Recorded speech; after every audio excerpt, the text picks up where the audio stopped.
Et toujours à propos de dérèglement climatique, la métropole vient d'accorder une aide de 50 000 € aux viticulteurs d'Indre-et-Loire pour leur permettre de s'équiper en matériel antigel. Plus question pour les vignerons de revivre l'épisode de 2016 qui avait vu jusqu'à 80% des récoltes anéanties. Samuel Collin avec Audrey Champigny. Chez les vignerons, pas de climato-sceptiques. Le temps qui se dérègle, ils en sont témoins directs. En 2018, le cru est exceptionnel en quantité et qualité grâce à un été chaud. Le climat pourtant ne tourne pas toujours à leur avantage, loin de là même. En 2016, avec le gel, les 800 vignerons du département perdent 40% de leur production.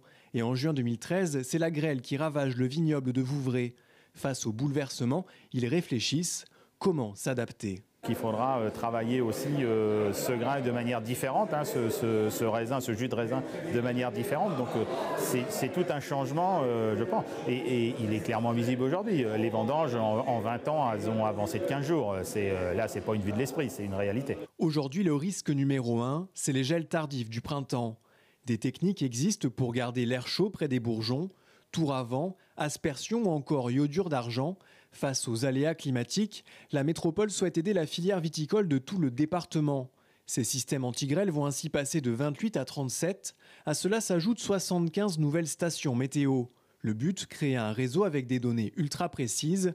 Coût total de l'aide 50 000 €, une somme modique comparée aux retombées économiques des appellations locales comme Chinon, Bourgueil ou Vouvray pour le président.